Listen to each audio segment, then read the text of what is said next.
Okay, today in class we are going to be drawing a plant cell. So we are going to put the page number, the date, and the title at the top of our page. Then we are going to leave the outside of this page. We want to keep that for where our labels are going to go. So you can see my little pink line there. I'm going to draw another dashed line to the side. And when you do this, you want to make sure it's on the outside of the page, whether it's on the right or left. You want it on the outside, because what we'll do later is our labels will go here and we'll be able to cover these up and we'll be able to practice identifying our plant cell parts, okay? So we're gonna start by drawing the outermost structure in a plant cell. And this happens to be something that exists only in plant cells. So plant cells have a couple organelles that animal cells don't have. And this particular organelle is one of them. This is the cell wall, and it's only in plants, and it provides the structure and function for the cell. So we are going to draw that. I'm gonna label it up here. Notice I keep my label on the right side of my dotted line, and then I'm going to use a ruler, and I'm going to very neatly draw a line from the cell wall to the label. Now, just inside the cell wall on a plant is something called the cell membrane. And the cell membrane does exist both in plant and animal cells. But the cell membrane is a thin layer of lipids,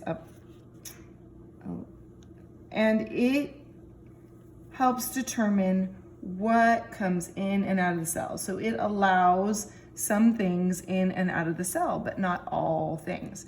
So it's called the cell membrane. Notice I'm writing neatly so I can read my labels. And we are gonna go back and color this at the end so you can see what that looks like. Now the biggest organelle in cells, I should say, for the most part, is this big bubble-like structure. And they're huge in plant cells. Matter of fact, sometimes they can take up more than half of the cell, okay? And they are called vacuoles. And they store water and sometimes some nutrients and things, but mostly water. And that is the vacuole, and it could even be bigger when you draw it on your cell. I wish I had drawn mine a little bit bigger.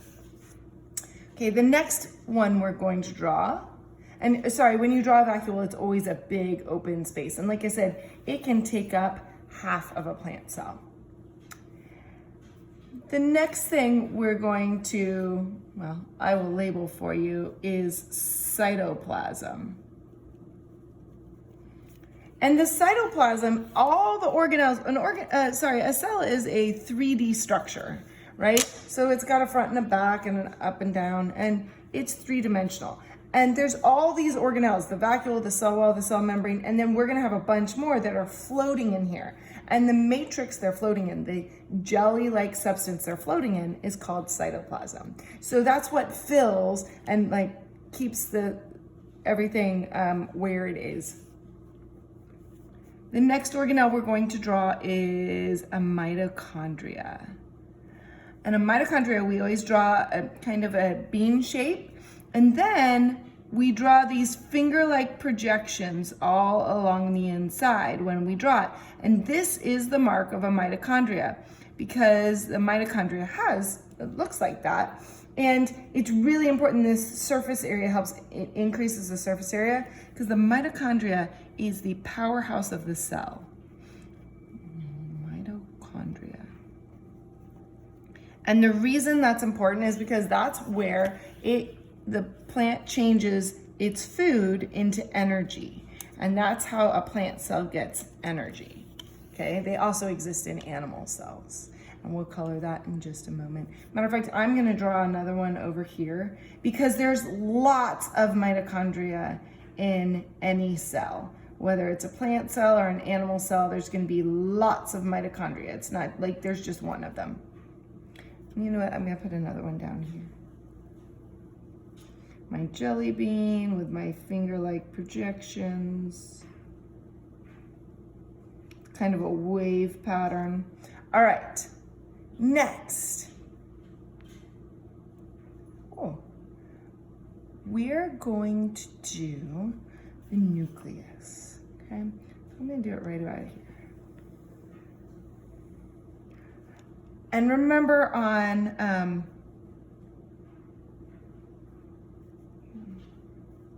the nucleus of the cell.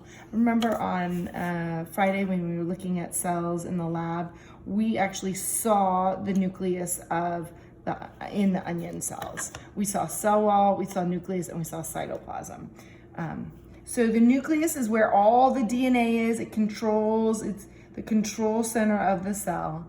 And then inside the nucleus is the nucleolus. Okay.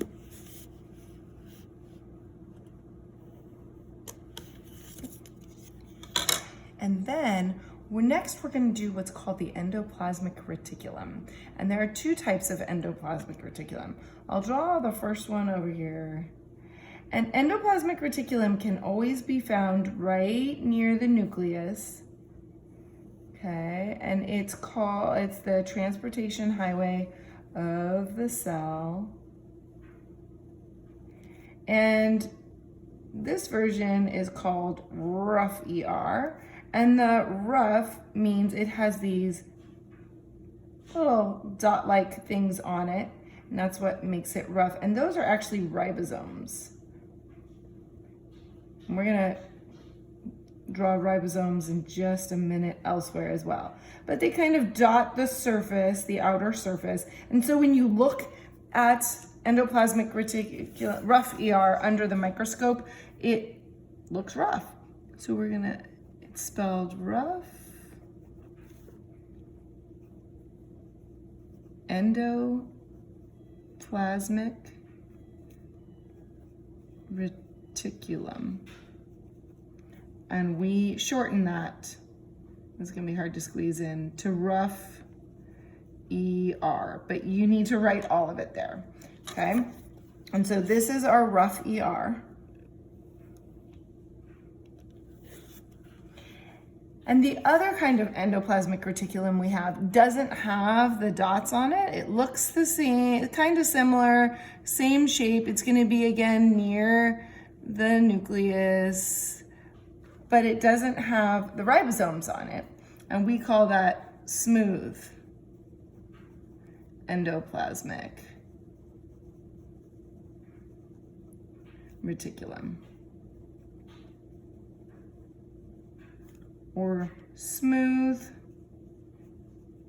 ER. And while smooth ER is easier to say, you absolutely need to know what endoplasmic reticulum is. Okay, so I don't mind when we're talking if we shorten it to ER, but just be careful about knowing what it is too. All right, then cells have something called lysosomes, and we represent them, and there's gonna be a lot of those in a cell, so we can draw them kind of everywhere. And they're these little dots. And lysosomes have enzymes in them, and they help the cell do a lot of its functions. Ooh, we still have chloroplasts.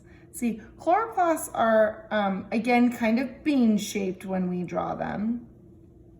But instead of the finger-like projections, they have these stacks of coins, kind of like, in them. Chloroplast is where photosynthesis occurs, and you may remember from years of science previously that photosynthesis is how plants make their food.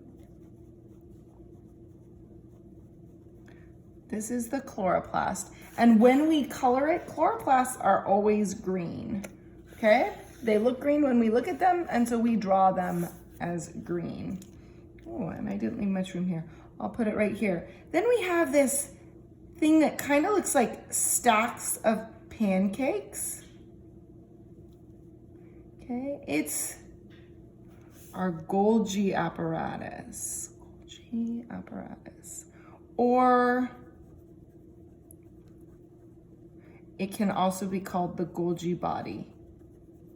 Those two terms are interchangeable. Okay, and ooh, I didn't leave that very easy to label, did I? So I'm gonna have to make sure my lines don't cross. I'm gonna bring my line down here and then bring it up. So I'm clear which one's the Golgi apparatus. Oop, let me lift that up. Which one's the Golgi apparatus and which one is the chloroplast. Okay, and then the last one, we'll just put some of them here. Ribosomes. And there are going to be clusters of ribosomes. There's going to be ribosomes throughout the cytoplasm. Sorry, drawing and writing and talking at the same time can get tough. So, but we in our pictures, we just represent them by clusters of dots. And these are ribosomes, and this is where ribosomes make proteins. And proteins are a really important part of how cells function.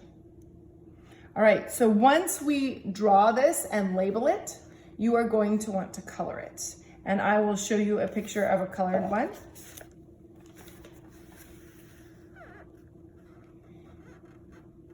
You want to make sure you color yours in. The colors should actually, it's really important that chloroplasts are green. Everything else, you can change colors, but just make sure your mitochondria are all one color. Your chloroplasts are all green. Whatever color you pick for lysosomes, make sure all the lysosomes are that color, okay? And those colors are all different, right? So let's pause this so you can see it and go ahead and finish labeling and coloring your plant cell.